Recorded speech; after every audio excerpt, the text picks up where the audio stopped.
Hi guys, and welcome to Piano and Keyboard Artist, where we discuss the artists related to pianos, keyboards and synthesizers.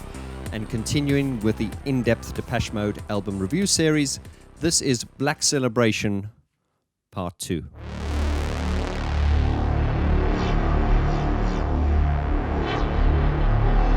So if you've not seen Part 1 yet, I will leave a link to Part 1 in the description below, and I would urge you to watch that before you come back and watch this video.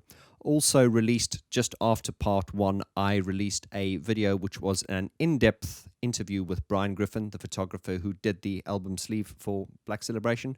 And as you know, I have interviewed Brian regarding all the album covers for Depeche Mode, and I'm very pleased to say that that has never ever been done before. I'm very proud and very pleased to say, without a shred of arrogance, that I do believe that this is one of the most in-depth album reviews series ever regarding Depeche Mode from a YouTuber, an independent YouTuber. And along with that, also the Brian Griffin album review series, where Brian discusses his photography on the art covers. I do believe that Brian has never ever spoken about the covers as in-depth in any series as what he has right here on the channel, so I'm very pleased about that. Links to all those videos are in the description below. And to make these album review series a little bit more focused as from this point onwards, I have decided to break them up into several parts. More for myself, to keep myself on topic, because you guys know I go off topic a lot. I've decided, obviously, we're going to break these into segments or separate parts where we can focus a video on a separate part, which just makes it a lot easier for my off-topic brain, as you know. So part 1, as you know, was a general discussion on the album. We also focused on the sound and the production. Later parts, we want to talk about the sounds. I want to do a separate video on the song structures, because that's completely separate video itself. I also want to do a video on the B-sides. But today's video, part 2, is all about the vocals. So let's jump into the vocals of Black Celebration. Right, so looking at the vocals of Black Celebration. If we look at Depeche Mode as a band, they are very, very unusual and very unique on several different fronts. And once again, a separate video which you can dedicate just to how Depeche Mode were so different to everyone else at the time. But if we look at the vocals, Depeche Mode, besides everything they had going for them, as far as, you know, the songs, the production, their approach, and there are many different factors, they also had two very good singers, great artists, two very different types of singers. Dave Gahan, the front man, who is flamboyant, very direct, very iconic in the way he moves, very handsome, just a great frontman. Then there's Martin Gore, a very different type of performer, a more vulnerable, more sort of reflective, a very mysterious man, Martin Gore. And I also found this when I personally met him many years ago, which some of you have asked me to talk about that video. It was a long time ago, but I will do a video on that. But coming to the two different types of characters between Gore and Gahan, I get the feeling that they've kind of gotten on really well through the years. They seem very close. I know there's always been a bit of, obviously in a band there's always tension. There has been a bit of tension before, I believe, in recent times, where, especially on the last album, where Dave Gahan has wanted to contribute more songs to the albums. And this is where Fletch, and you know, we always take the mick out of Fletch, but we do love Fletch. Let's just give a respectful clap for Fletch. It was Fletch really that was the mediator, and you know, a lot can be said about Fletch and his lack of musical and creative ability. However, I could go as far as to say that without Fletch there'd probably be no Depeche Mode, because he has been very good at, you know, sorting out the friction and being and the diplomacy of the band. What I'm really pointing out is the personality of Dave Gahan and the personality of Martin Gore are so different, and this is not only as characters but also in their delivery as singers. And this is part and parcel of the success of Depeche Mode. There was no one sort of stepping on each other's toes.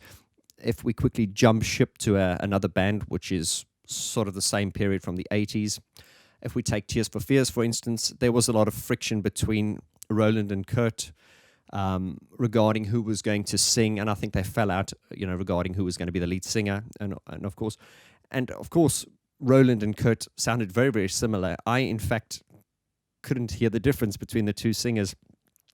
I can now, but at the time they were very similar.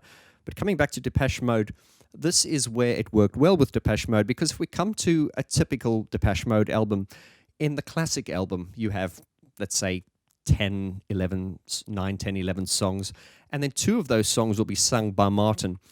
And they always said it was never very difficult to decide which songs Martin sings, because it was always a very obvious choice. You know, when the demos came out, they'd go, okay, that's definitely a Martin song. And the songs that Martin sings are usually, well, he's got his take on them. A lot of Martin's songs Dave could sing. The approach would be a lot different.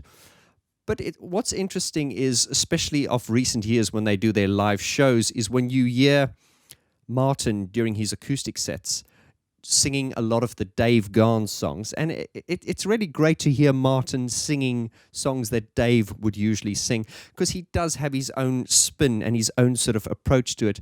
Now, not comparing the two singers together, but Dave has I would say a stronger voice. It's more direct and he's more, it sounds more powerful. He's more sort of like a front man. Whereas Martin's voice to me is more sort of angelic and beautiful, and it's more sort of, I would say, well, it's probably not less powerful. That's probably not the word, but it's definitely, I feel, a lot more agile. He can do a lot more with it. It has a lot more colors. Whereas Dave's has a real sort of direct, baritone.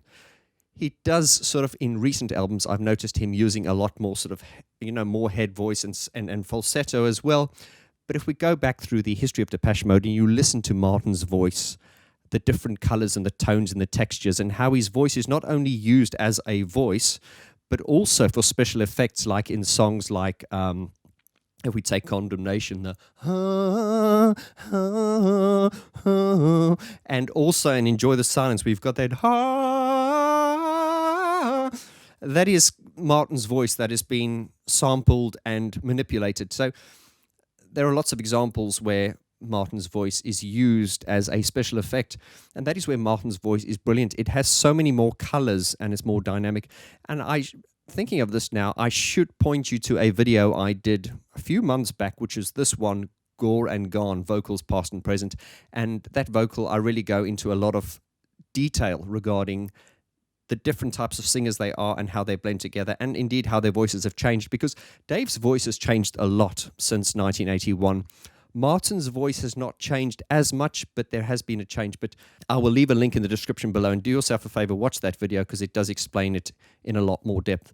What separates this album from every album up until this point is the fact that Martin sings 4 songs on this album. Now, this album has 11 songs, and Martin sings 4 of them. And as I say, I don't think there was an argument about that. I just think it's very obvious when it's a Martin Gore song, and the band would know, okay, that's definitely a Martin song. And if we look at the albums from the beginning, from Spick and Spell onwards, they started off with Martin would get 1 song, and then he'd usually get 2. And these days he usually still sings 2 songs. But Black Celebration was unique because Martin actually did the vocals on 4 songs, being A Question of Lust, Sometimes It Doesn't Matter, and A World Full of Nothing. And listening to the way he sang those, they are clearly Martin's songs.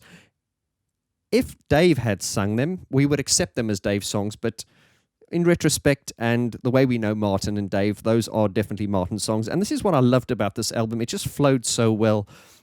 I suppose it was quite contrived at the time, with the name of Black Celebration and the way they approached it and the problems they had. And as I say, if you watch the Brian Griffin video, which we did, you will see Brian Griffin talking in a lot of detail.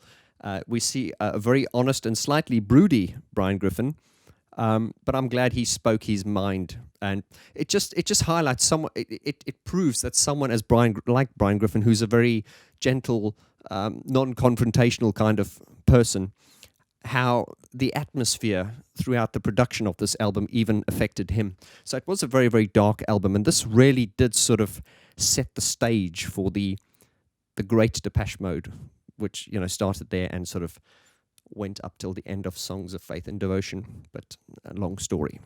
Right, so to give some practical examples, now we're just going to focus on the vocals, and because of that, I'm just going to use a standard piano sound so that we're not distracted by the synthesizer sound. Now, it's impossible not to sort of get into the sort of interchangeably talk about the song structures as we talk about that. But if we look at the way Black Celebration starts, it's that Black Celebration. Yeah. And then it's got that Black Celebration. It's got like kind of like children in a playground. It's a very dark, scary sounding. And it's got that rich, drowse abortion. If anyone knows what they're saying there, leave it in the description below. But I don't think you intentionally meant to hear what the words are to that rich, drowse abortion. And you've got the sequence,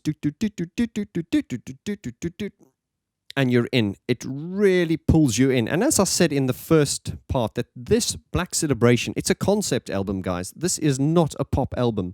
If you listen to it now, it's still off the wall. But you can imagine back then, if compare this to music in 1986, this would have just been really, really weird and really odd. And as I said in part one, there was a bit of friction in the beginning because I think Daniel Miller said to Martin, "Oh, there are no hits. There's nothing that the commercial market can relate to." But as we also said in part one, how Depeche Mode stuck to their guns and they said, "Well, screw the commercial market. We will play to our fans." And I think to Depeche Mode as well. I think that artistic integrity and being loyal to their fans was much more important than being commercial and selling out venues and all that kind of commercial crap.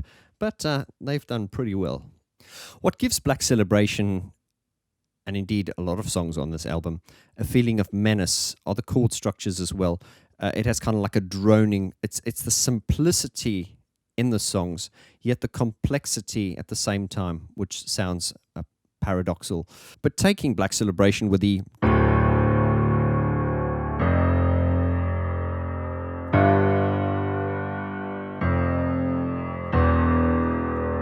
it's just that all the way.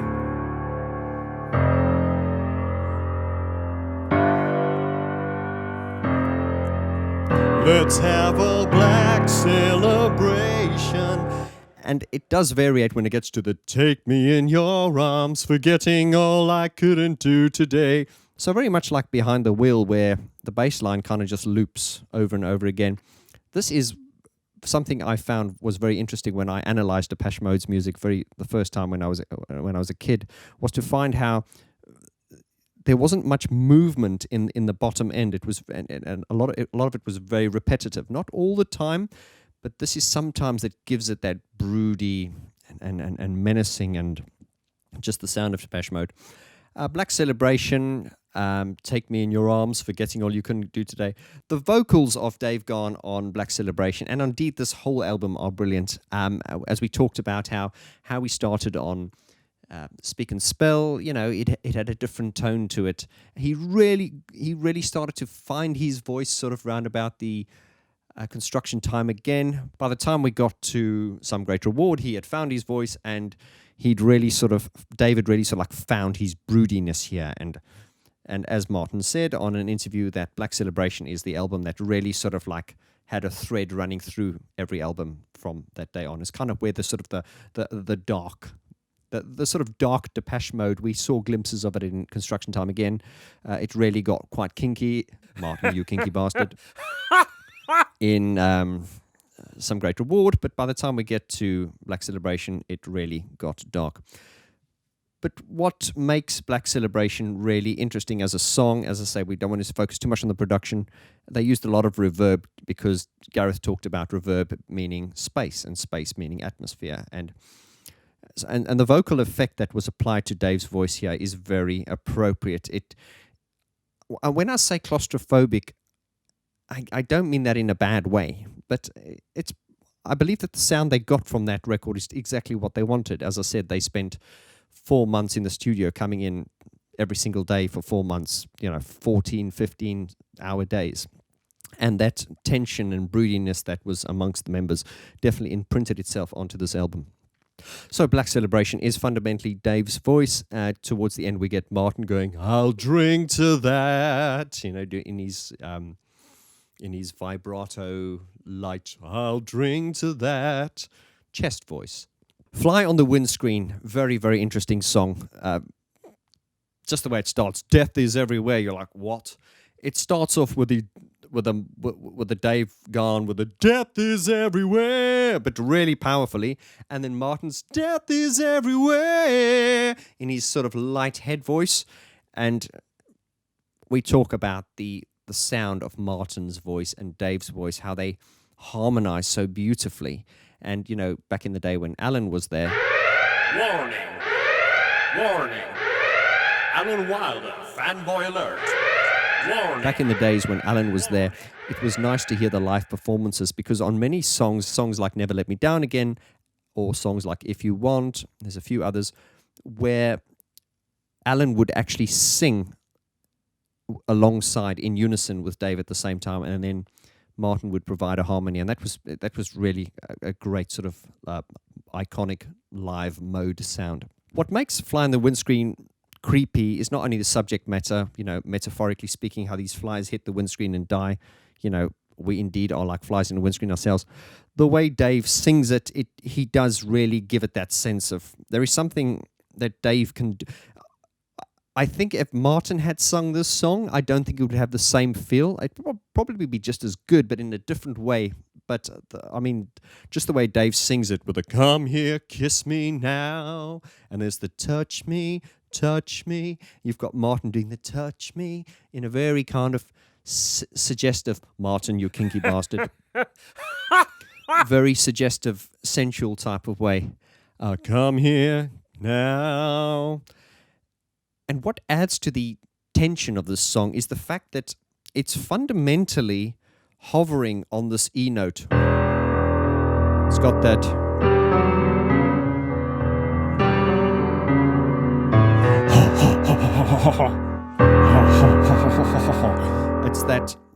it's the fact that you've got this over this one note in the bass line, which is the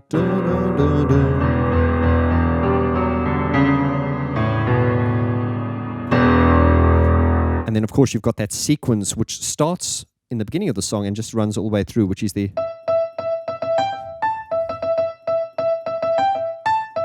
And this is what gives it that sense of tension, is that... And while that's playing, you've got the...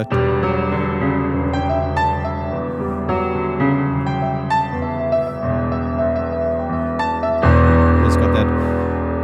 And this is what really gives that, it's got that skin crawling type of feel. Absolutely love it. And the vocals on this, once again, I love the way it is that "touch me, touch me, touch me, touch me." It's really creepy. It's fucking brilliant. The tone of the album really changes when we get to "A Question of Lust." Fragile, like a baby in your arms. One of my favorite Martin Gore songs ever. "Question of Lust" is really a tender love song. It's a beautiful lullaby, but it's contrasted by that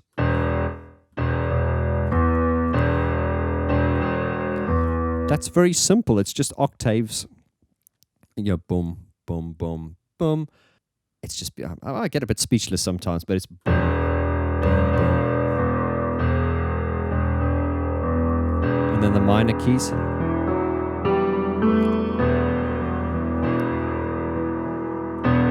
And then it just changes it when it comes fragile, like a baby. Let's not get carried away. This is a definitive Martin Gore ballad. This is one of his best. I love this song, whether it's done in the full form or the acoustic form. Question of Lust to me it's just like one of the definitive Martin Gore solo songs. It's stunning. Interesting how A Question of Lust finishes and we get to the sometimes.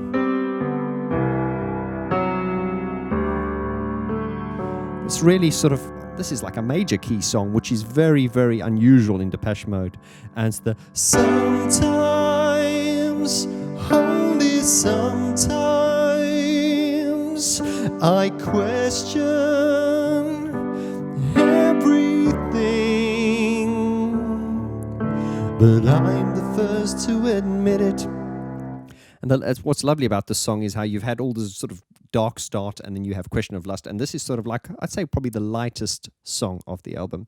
But as I say, we're not focusing on the song structures now and the songs. It's more about the vocals. Sometimes this is really, this song is kind of like somebody's sister, or it's related to somebody. Somebody also starting on the G.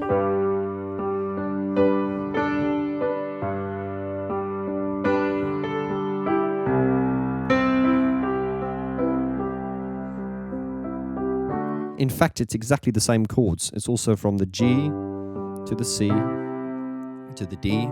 So it's, I want somebody to share the rest of my life, share my... And this one, sometimes, only sometimes, I question everything. Kind of related to somebody in a way. That is definitely the most sort of the sort of like least produced sounding song and the most sort of open and honest. Then the tone obviously changes a lot as soon as we get to It Doesn't Matter with the I think, and I could be wrong, geeks help me out there, I believe that is a Martin Gore sample. I believe he'd go ha ha, and then they would sample it and play it on the sampler, on the keyboard via the sampler. And just demonstrating it on a piano sound, the chords to this song are beautiful. At its core, it's just beautifully simple. And it starts here on the E minor, and it has some really odd chord changes, which are very synonymous with Martin Gore's songwriting, which is the... I'm just demonstrating it on a piano sound, obviously. As I lay here with you, the shame lies with us. We talk of love and trust. It doesn't matter. Just 3 chords. And when it gets to the variation, down to the E minor. And oh, what a feeling inside of me. To the E minor. It might last for an hour. To the G.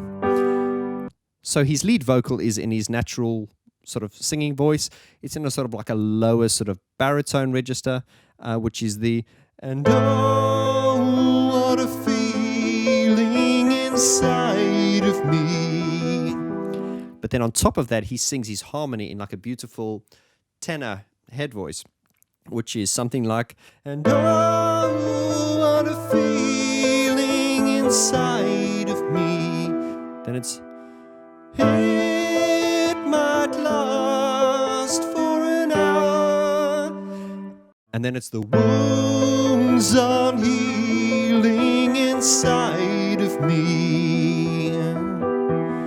Though it feels good for now, I know it's only for now. And then the harmony on that is though it feels good for now, I know it's only for now. Man, what a song. And when people say their music is depressing, I just want to say, okay, it's your opinion. I'm saying, that's your opinion. But what I'm thinking is, man, you've got no brain and man, you've got no soul. By the time we get to A Question of Time, that is kind of like, It's a really intense, upbeat song, and it just really lifts you at this point. And as I say, we're not sort of focusing on the songs yet, it's more just the vocals. I've got to get to you first before they do. It's just a question of time. This is our real sort of Dave Gahan classic. Once again, mainly Dave Gahan singing, except at the end when we get Martin going, it should feel better with you. And that's typical. This is a classic Depeche Mode song. This is a classic Depeche Mode album. Calm down, Vaughan. Dave's vocal in Stripped is great. It's the "come with me into the trees." He uses a lot of that. "We'll lay on the grass, let the hours pass." He uses a lot of the vocal fry. Of course, when he sings it live, it's different because he projects more. It's "come with me." He really projects it a lot more. Stripped, guys, as you know, is one of my all-time favorites. Oh, we're definitely going to do a video and break it down. That metropolis has nothing on this. You're breathing in fumes. I taste when we kiss. It's just awesome. And that is, once again, a typical "let me see you strip."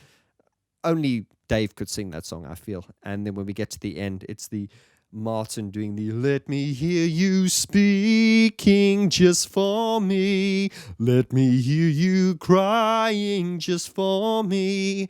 And Martin has this tenderness in his voice that only he can do. And once again, it's the union between Dave and Martin doing what Dave can't do and Dave doing what Martin can't do. And I'm at a loss for words to explain what I mean sometimes, but it just works. It just works. Here Is the House is a typical example of the classic Martin Gore, Dave Garn harmony. It starts off with a lot of harmonies. In fact, it's got Dave going, "Here is the house where it all happened." And then you've got Martin going, "Here is the house," doing the head voice, "and I feel your warmth and it feels like home." Then Martin gets to the part where he does the "oh." Once again, Martin using his voice not only as a voice, but as a special effect. Now, Martin's oohs and ahs and all those sounds are beautiful, and they are part of the Depeche Mode sound as much as what the synthesized sound is. And that's well demonstrated in the song Not Tonight, which we'll focus on when I do my B-side part. But one of the most beautiful parts of that song is the...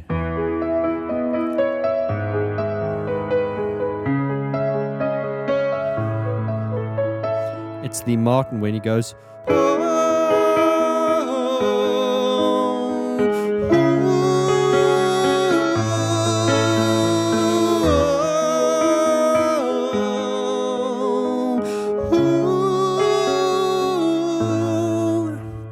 Once again, Dave does what Martin can't, and Martin does what Dave can't. If we take a song like World Full of Nothing, Martin Gore once again demonstrates he bears the essence of his soul, and there is a depth and an art of storytelling there, and an innocence in a way that is told in a sexual way, in an innocent way, in a beautiful way, in a natural way that we can all relate to, because it's really about probably... This song to me is about two people in a world that don't fit in, and they found their first love. It's a loss of virginity, a loss of innocence, but it's just stunning. And the way Martin sings it, it starts in the A minor, and it's the close, naked, skin on skin. Tears are falling, tears of joy.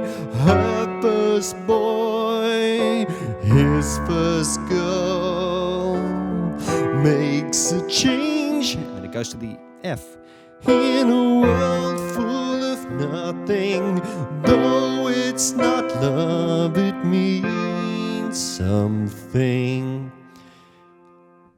And if that song doesn't touch you and shake your soul, then you're just cold, man. By the time Dressed in Black comes in, it's quite pleasing. You're just getting into Martin's voice, and then Dave comes along, and you're in a different zone, an equally good zone, but a different zone. And shadows fall onto me. He uses all his there's a lot of dynamics to Dave's voice in that song, and you've got Martin doing the "oh, dressed in black again. Oh, dressed in black again." He's doing the typical oohs and the ahs, and once again, typical Martin using his voice as a special effect. And he kind of uses his voice, and also the way it's used in production is when he does the ahs and all those things, it's kind of panned out, and it almost becomes like this, the way I see it is like this lovingly encompassing blanket that just like wraps itself around the song. I know that doesn't make any sense, but that's how it comes across in my head. New Dress is just dum dum dum dum dum, just upbeat. Simple once again, but it's just Dave once again, very direct, classic Dave Gahan vocals. And you've got Martin Gore's voice being a special effect once again. So you can't change the world, but you can change the facts. And you've got that the synthesizer line, but you can hear Martin's voice being used as a special effect in the background once again.